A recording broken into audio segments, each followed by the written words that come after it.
하나님이 주시는 말씀 로마서 8장입니다. 로마서 8장 31절부터 39절까지 말씀을 우리 같이 한 목소리로 읽도록 하겠습니다. 로마서 8장 31절에서 39절 우리 한 목소리로 같이 읽겠습니다. 자, 시작. 그렇다면 이런 일을 두고 우리가 무엇이라고 말할 수 있겠습니까? 하나님이 우리 편이시면 누가 우리를 대적하겠습니까? 자기 아들을 아끼지 않으시고 우리 모두를 위하여 내주신 분이 아들과 함께 우리에게 선물로 거저주지 않으시겠습니까? 하나님께서 택하신 사람들을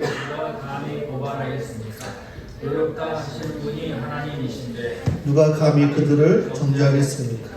그리스도 예수는 죽으셨지만 오히려 살아나셔서 하나님의 오른쪽에 계시며 우리를 위하여 대신 간구하여 주십니다.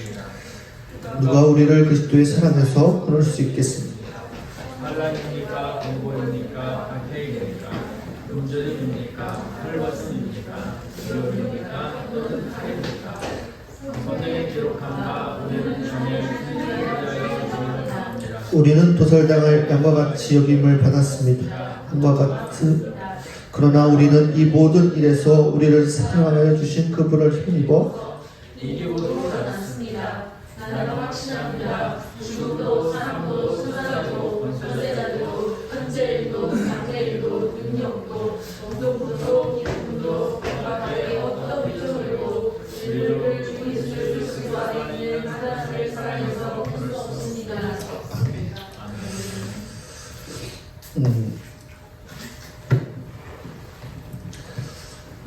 제목을 한번 같이 읽어볼까요? 자, 시작. 누구도 나를 무너뜨릴 수 없는 이유. 오늘 본문 말씀은 그렇다면 이런 일을 두고 우리가 무엇이라고 말할 수 있겠습니까? 라고 시작을 합니다. 여기서 말하는 이런 일은 무엇일까요? 앞절에 보면 그런 내용들이 나오죠. 29절 30절에 보면 하나님께서 미리 아신 사람들을 택하셔서 자기 아들의 형상과 같은 모습이 되도록 미리 정하셨으니 이것은 그 아들이 많은 형제 가운데서 맏아들이 되게 하시려는 것입니다. 그리하여 하나님께서는 이미 정하신 사람들을 부르시고 또한 부르신 사람들을 의롭게 하시고 의롭게 하신 사람들 또한 영화롭게 하셨습니다. 바울은 하나님께서 우리를 아무렇게나 아니면 우연히 구원하신 것이 아니라 철저한 하나님의 계획과 일하심 속에서 우리를 구원하셨다라고 선포하는 것이죠.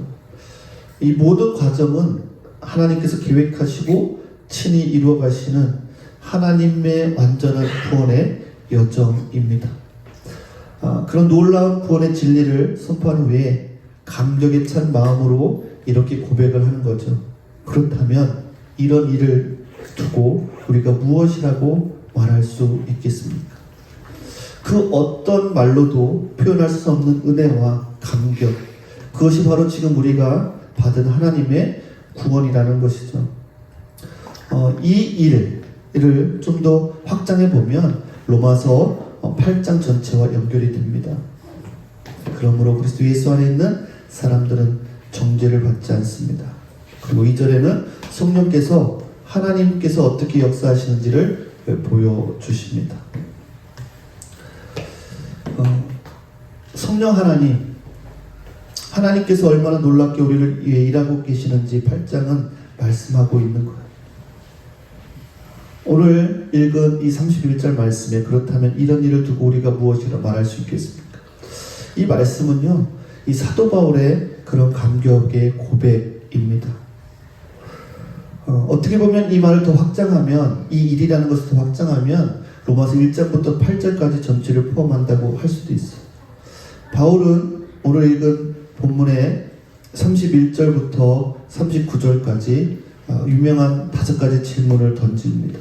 첫 번째는 하나님이 우리 편이시면 누가 우리를 대적하겠습니까? 자기 아들을 아끼지 아니하시고 우리 모든 사람을 위하여 내주신 이가 어찌 그 아들과 함께 모든 것을 우리에게 주지 않겠습니까? 누가 능히 하나님께서 택하신 자들을 고발하겠습니까? 누가 정죄하겠습니까? 누가 우리를 그리스도의 사랑에서 끊겠습니까? 이 질문 하나하나가 바울의 감격이고 감사이고 기쁨입니다. 로마서가 중요한 이유 중에 하나는 뭐냐면 로마서가 크게 두 부분으로 나뉘는데 1장부터 8장까지는 복음의 교리와 실제 내용을 다루고 9장부터 16장까지는 복음을 받는 우리가 어떻게 살아가야 될지를 다루는 것이죠. 그러니까 적용과 실천의 영역입니다. 로마서 8장 30절까지는 복음의 실제적인 내용이고 그 내용을 단지 교리로만 정하지 않고 9장에서 어떻게 살아가야 될지 9장 이후에 말하고 있죠. 복음의 말씀을 선포한 다음에 이렇게 8장 마지막에 그런 감격적인 고백을 하는 것입니다. 한번 따라서 그런즉 이 일에 대하여 우리가 무슨 말 하리요? 어떻게 그냥 이것만 읽으면 이게 무슨 감격이 될까? 감격이 잘 느껴지지 않지만 이 5가지 질문들을 통해서 바울의 이 감격을 선포하는 그런 문장입니다. 이 말씀을 읽으면서 저 자신을 되돌아봅니다. 정말 이 바울이 감격했던 이 구원의 기쁨, 이 복음의 기쁨이 내 안에 있는가? 너무 냉랭하고 또 몸이 건조하게 혹시 신앙생활하고 있지는 않은가? 라는 것이죠. 오늘 여러분 예배를 드리면서 여러분들 어떻습니까? 표정이 이렇게 밝고 기쁜 표정이 아닌 분들도 많이 있어요. 왜요? 우리가 예배 드리면서 정말 기쁘고 행복한 잔칫집 분위기가 되었으면 좋겠습니다. 물론 엿새 동안 눌리고 세상에 눌리고 힘들고 고민 많고 아픔 많은 시간들을 우리가 보냈죠. 너무나 잘 압니다. 그렇지만 주일에 교회 문을 열고 들어올 때 그 눌렸던 것, 짓눌렸던 모든 것들을 내려놓고 이 바울이 가졌던 복음의 감격을 품고 들어올 수 있는 저와 여러분 될 수 있기를 간절히 축복합니다. 그래서 우리가 그런즉 이 일에 대하여 무슨 말을 하리요라고 감사와 감격이 예배 가운데 찬양 가운데 말씀 가운데 흘러나올 수 있기를 간절히 축복합니다. 우리가 1장부터 8절 30절까지의 정말 복음에 대한 내용들을 교리로 잘 알고 있는 건 너무 중요하지만 거기서 끝나는 것이 아니라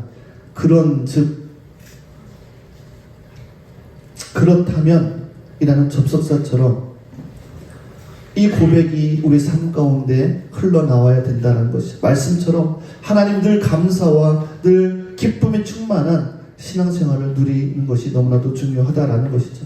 왜 이런 감격이 우리에게 필요할까? 꼭 이 감격이 우리 삶의 신앙생활에 왜 필요할까요? 그것은 이 감격으로 말미암아 바울이 2가지 선포를 가능하게 했기 때문에 그렇습니다. 이 감격의 말을 한 뒤에 사도 바울이 선포했던 첫 번째는 뭐냐면 31절 말씀 뒤에 보면 누가 우리를 대적하겠습니까? 라고 선포합니다. 우리가 이 구절을 보면 그래 우리를 대적하는 자들이 아무도 없다라는 것처럼 들릴 수 있어요.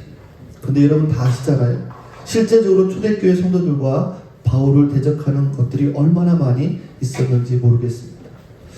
정말 바울이 고린도후서 4장 8절에서 이렇게 고백을 했잖아요. 우리가 사방으로 우겨쌈을 당하여도 쌓이지 아니하며 답답한 일을 당하여도 낙심하지 아니하며. 이게 무슨 말이에요? 누군가가 바울을 사방에서 에워싸고 우겨싸고 있다라는 거예요. 그게 다 대적자들이었다라는 거죠. 그리고 몇 절 뒤에 로마서 8장 35절 36절에도 이런 말씀이 나옵니다. 누가 우리를 그리스도의 사랑에서 끊을 수 있겠습니까? 환난입니까? 곤고입니까? 박해입니까? 굶주림입니까? 헐벗음입니까? 위협입니까? 또는 칼입니까? 성경에 기록된 바 우리는 종일 주님을 위하여 죽임을 당합니다. 우리는 도살당할 양과 같이 여김을 받았습니다. 한과 같습니다. 얼마나 많은 대적자들이 이 바울을 둘러싸고 있었으면 도살당할 양같이 여김을 받았다라고 표현을 했겠습니까? 물론 우리도 경기도 어렵고 직장이나 가정 안에서 사람들과 관계 때문에 마음의 고생도 많이 있고 어려움도 있을 것입니다. 그렇지만 우리가 한 주간의 삶을 우리가 되돌아볼 때 이 도살당할 양 같은 삶이었다라고 고백할 정도로 힘든 사람들은 그렇게 많지 않을 것 같아요. 그런데 바울은 실제로 그렇게 힘든 상황 속에 있었다라고 고백을 합니다. 그들을 둘러싸고 있었던 대적자들 너무나도 많았던 것이죠. 그런데 그런 상황 가운데 있었던 바울이 뭐라고 고백하냐면 누가 우리를 대적하리요? 이 말은 대적자가 없다라는 뜻이 아니라 바울이 이렇게 말할 수 있었던 이유는 자신을 에워싸고 있는 수많은 대적자들보다도 더 크신 하나님이 내 편이 되어 주신다는 감격이 그 마음 깊은 곳에서 솟아올랐기 때문에 그렇다라는 것입니다. 바울은 하나님 앞에서 그 구원의 은혜, 복음의 감격을 품고 그런즉 이 일에 대하여 우리가 무슨 말 하리오라고 고백을 하는 것이죠. 그 내면의 깊은 속에서 나오는 이 감격 때문에 그를 둘러싸고 있었던 수많은 대적자들이 결국에는 그를 이길 수 없었다라는 것입니다. 그 대적자들이 바울을 괴롭히지 못했다라는 것. 여러분, 우리가 예수 믿을 때 바울이 누렸던 이 담대함을 꼭 맛볼 수 있는 저와 여러분 될 수 있기를 간절히 축복합니다. 여러분, 초대교회 성도들 한번 생각해 보세요. 로마 황제 숭배 사상과 예수를 믿는다라는 것, 그것이 그들에게는 목숨을 내놓는 일이었어요. 여러분들 들어보셨겠지만 카타콤이라는 장소가 있잖아요. 저도 가보지 못했지만 사진으로 또 글로 봤을 때 참 도저히 이해할 수 없고 믿기 어려울 정도로 열악한 그곳에서 평생을 신앙을 지키며 살았던 믿음의 사람들을 우리가 기록을 통해서 알게 됩니다. 또한 초대교회를 대적하는 일들이 얼마나 많이 있었습니까? 이단들도 많았었고요. 목숨을 위태롭게 하는 그러한 일들도 많이 있었죠.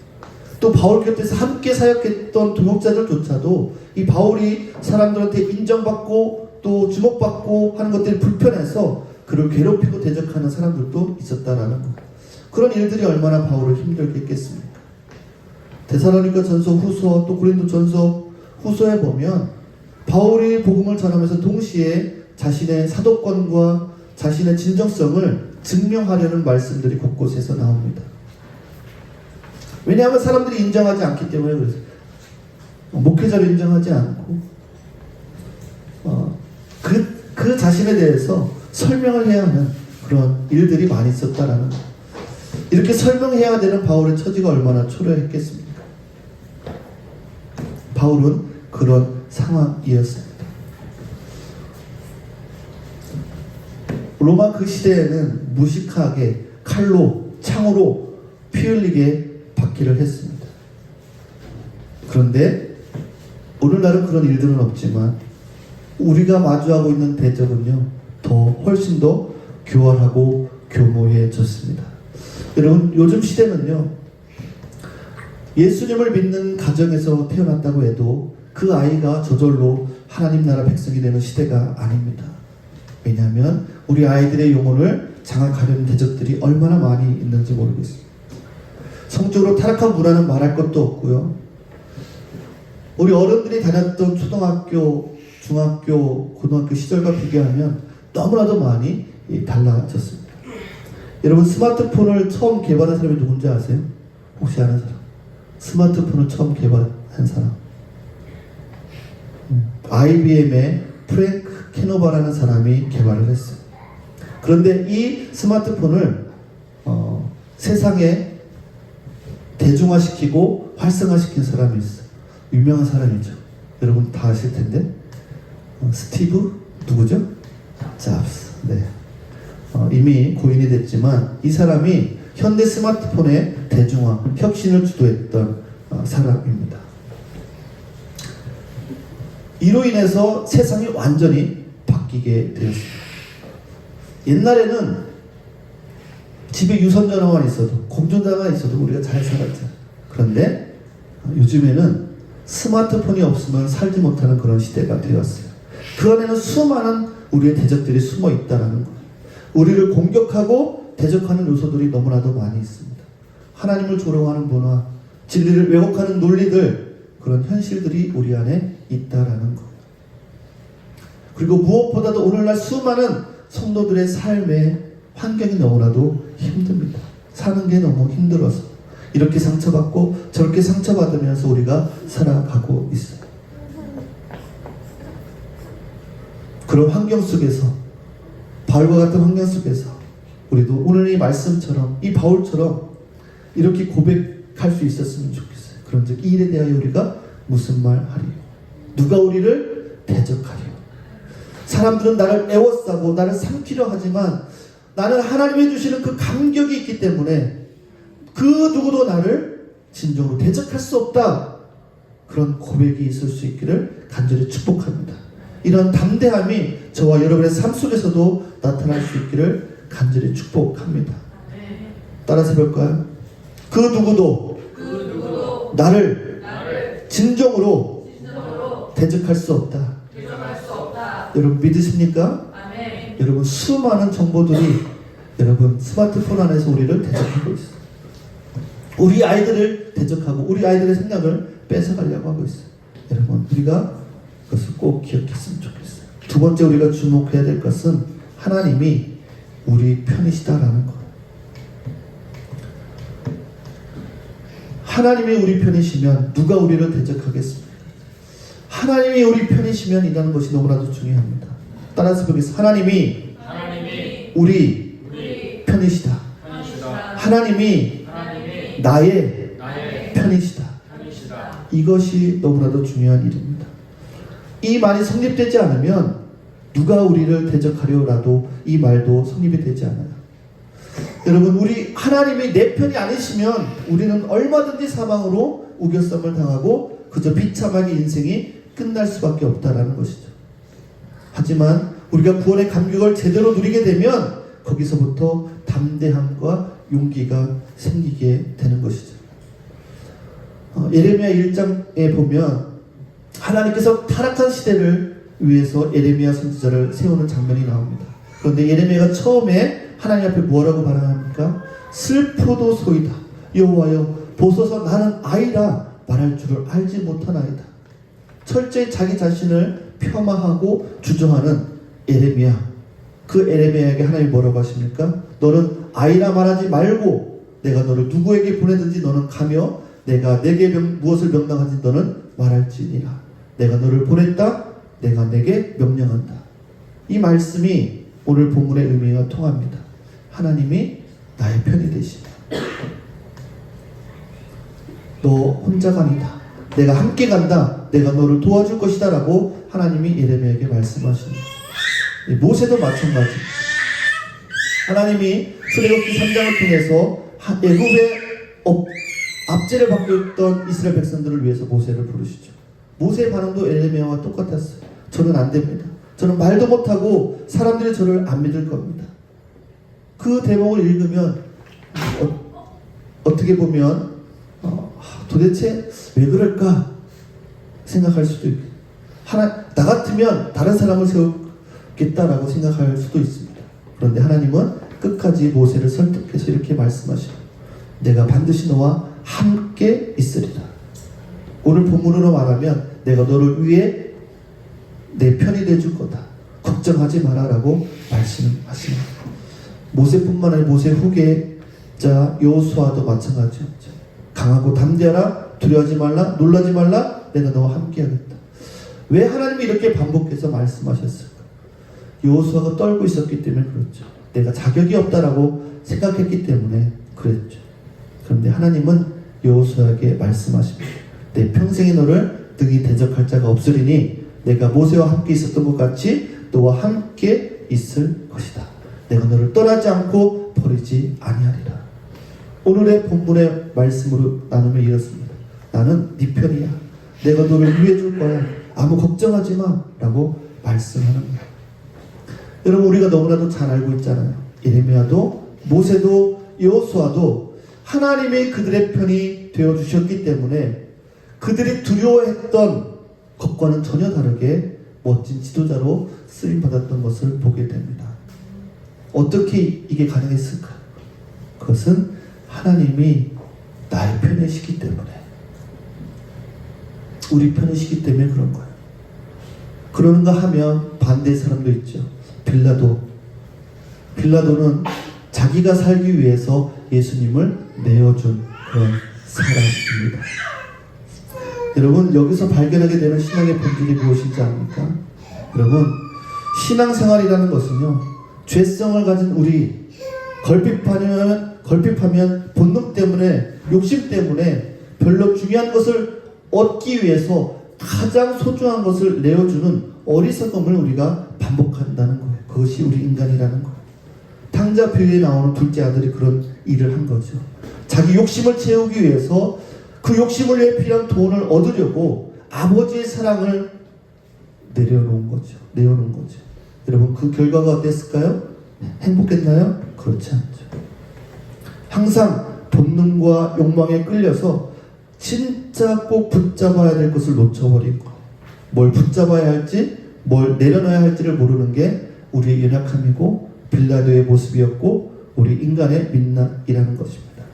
그런데 여러분, 믿음이 뭘까요? 믿음은 무엇을 내어줘야 하고 무엇을 끝까지 붙잡아야 하는지를 분별하는 능력이라고 말할 수 있습니다. 여러분, 구약의 아브라함이 그 대표적인 인물입니다.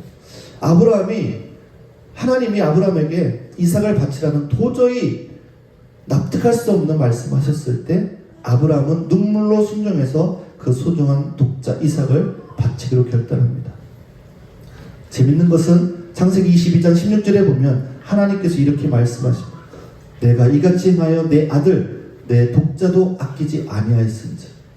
아끼지 아니하였다라는 이 히브리 표현으로는 신약 이 로마서 8장 32절에 자기 아들을 아끼지 아니하시고라는 똑같은 표현입니다. 똑같은 어원을 가지고 있습니다. 이게 무슨 의미일까요? 하나님이 우리를 위해 가장 소중한 독생자 예수 그리스도를 내어주신 것처럼 아브라함도 하나님의 말씀에 순종하기 위해서 가장 자신이 소중히 여겼던 이삭을 내어놨다라는 거예요. 여러분, 이게 어떻게 가능했을까요?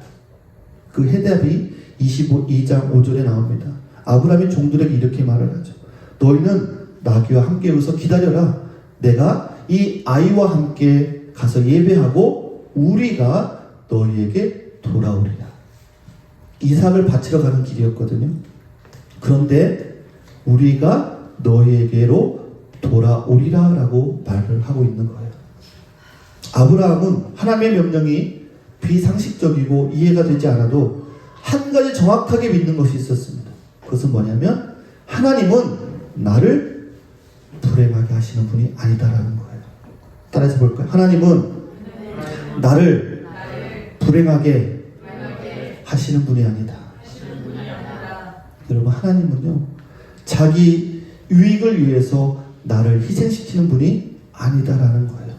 그 믿음이 있었기 때문에 설령 이삭을 죽이라 하셔도 하나님은 반드시 다시 살리실 거라는 확신이 있었기에 우리가 함께 돌아올 것이다 라고 말할 수 있었던 거예요. 여러분, 아브라함이 가지고 있었던 믿음이 뭡니까?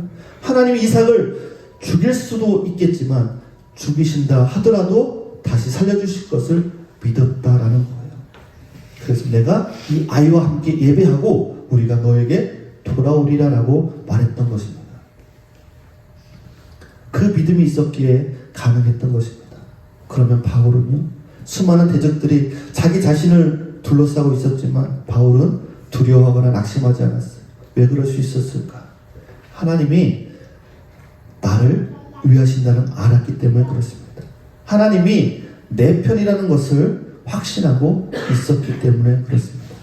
하나님은 선하신 분이십니다. 그것을 믿었던 것이죠.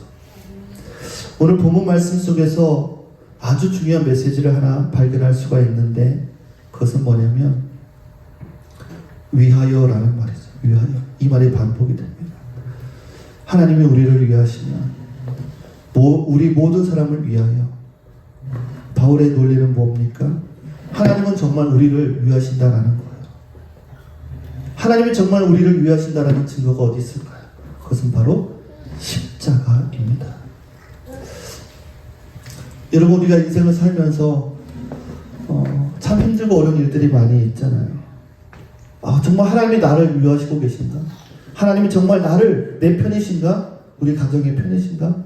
여러분 헷갈리십니까? 그렇다면 십자가를 바라볼 수 있기를 간절히 축복합니다. 십자가를 통과하지 않고는 절대로 확신할 수가 없는 거예요. 십자가를 통과해야 여러분 어떤 대적자도 나를 무너뜨릴 수 없다라는 확고한 담대함이 생기게 되는 것입니다. 십자가 내가 처음 볼 때 나의 마음의 큰 고통 사라졌네. 이 고백이 왜 가능하겠습니까? 십자가를 통해 하나님이 나의 편이시고 나를 위하시는 분인 것을 알기 때문에 그런 것이죠. 하나님이 내 편이신데 나를 위하는데 내가 누구를 두려워하겠습니까? 이것이 바로 하나님이 나의 편이라는 확실한 증거, 바로 십자가입니다. 기독교 미래학자인 레너드 스윗 박사가 이런 말을 했어요. 오늘날 교회가 앓고 있는 심각한 질병은 예수 결핍 장애다라는 거예요. 영어로는 Jesus Deficiency Disorder라는 거예요. 주의력 결핍 장애가 있잖아요. 아이들의 기억력과 행동에 부작용을 주는 그런 장애가 있는데, 이 예수 결핍 장애의 부작용은 죽을 때까지 두려워하며 산다라는 거예요. 언제나 혼자인 것 같고 텅 빈 벌판에 홀로 내던져진 것 같은 외로움 속에 산다라는 거예요. 그 누구도 나를 알아주지 않는 것 같은 철저한 고독감 속에 살았다. 그때 그것이 바로 예수 결핍 장애의 증상이다라는 거예요. 여러분 혹시 이 질병에 걸린 분이 계십니까? 그렇다면 십자가를 다시 바라볼 수 있기를 간절히 축복합니다. 하나님이 십자가를 통해서 나는 너를 위한다, 나는 너의 편이다라고 말씀하시는 그 사랑을 붙드실 수 있기를 간절히 축복합니다. 오늘 말씀 가운데 마무리하며 히브리서 12장 2절 말씀을 가지고 마무리하려고 합니다. 믿음의 주여 또 온전하게 하시는 이 예수를 바라보자. 그는 그 앞에 있는 기쁨을 위하여 십자가를 참으사 부끄러움을 개의치 아니하시더니 하나님 보좌 우편에 앉으셨느니라. 아멘. 여러분, 예수님의 그 십자가는 하나님이 우리 편이라는, 내 편이라는 분명한 증거입니다. 내 계획이 실패하고 내 소망이 끊어졌을 때 나는 정말 십자가를 바라보며 하나님이 내 편이라는 확신을 붙잡고 있는가? 십자가가 내 인생의 해답임을, 십자가가 내 인생의 능력임을 다시 붙드는 은혜가 있기를 간절히 축복합니다. 기도하겠습니다.